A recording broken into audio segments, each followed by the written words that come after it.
I'm in a good spot in my life, man. I wouldn't refer to it as shouting. That's just me just motivating my teammates. I was simply telling 2-5 that we need more of that because he had a great run there towards the end of the game. And I was like, I need more of that. I need more of that, 2-5. Number 9, I need more of that. I need more of that, 1-8. So that's just me, man, like just motivating my teammates. You know what I'm saying? Like there's no ill will. Like me personally, my teammates know me. I never break down and I never call nobody out in that moment. If I got a problem with somebody, I'll pull them to the side and I'll tell you what's going on. That's the man that my parents raised me. But I was simply just saying, 2-5, I need more of that. Because dude was balling and he was the spark for the offense. So You've been as frustrated as you've been on a football field in quite some time? It wasn't frustration. That was just me just motivating my teammate, just saying I need more of that. You feel me? See, when you don't talk to reporters after the game, you got a couple of days to come up with a good story to explain what you were doing. If we can roll the tape again, I don't see 2-5. I don't see teammates. I see coaches. I see Wes Welker. I see Mike McDaniel. Do you see 2-5? Do you see any other players? I see Odell Beckham Jr. in the background thinking, thank God that ain't me. I've been there before and done that. Right? But where's 2-5? Man, the first thing I thought when I saw this clip and I saw Wes Welker's face, I'm like, they must not know. Wes has been on sidelines and seen shouting matches. He's seen Billy O'Brien and Tom Brady. He is not paying attention to Tyreek Hill at all. And to me, that was the glaring thing. You have one of your best players. Whatever he is saying, he can tell me whatever. No one is giving him the time of day, which, again, we're all assuming. I could be totally off, but it gives the feeling of this guy does that.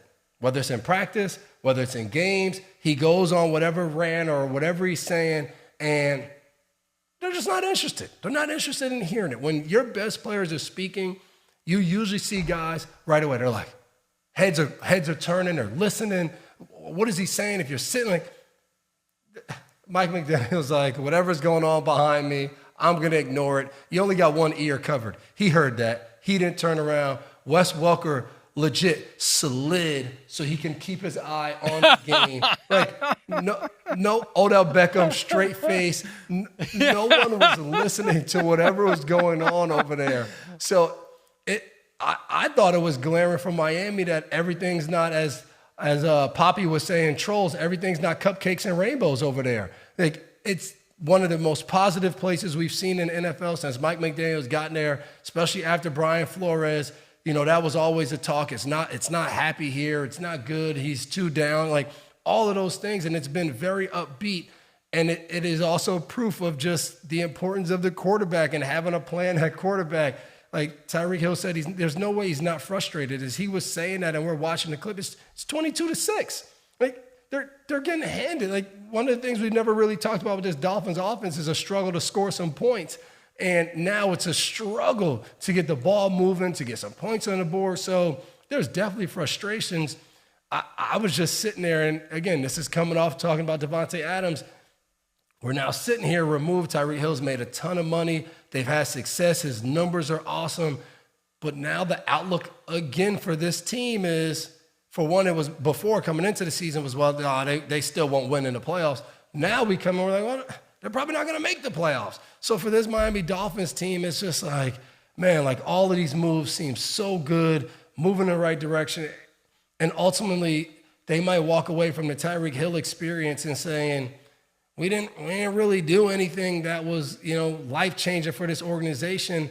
It hasn't worked out. And I'm not blaming this on Tyreek Hill at all. There's no way he could predicted that Tua would be going through what he's going through right now and not having him on the field. And Mike McDaniel, I thought, did an awesome job coming in and building Tua up and what they were able to do. But I've said this for years. Whatever people want to think about Tua as a quarterback, when I was in New England and we played against the Miami Dolphins, when Tua didn't play, we won. I never beat Tua his whole time in Miami. When Tua was in there running the offense, even before Mike McDaniel, the offenses that they built that were made for Tua, he was able to have, whether you want to say just enough success or success, he was able to go win some football games, and especially against us in New England. So I think it's even more important now in this Mike McDaniel offense because it's built around Tua and his ability to come out of fakes and quickly throw the ball, his release. All of those things are off of Tua. And Teddy Bridgewater was a good backup quarterback. He's had some success in the NFL. He went there.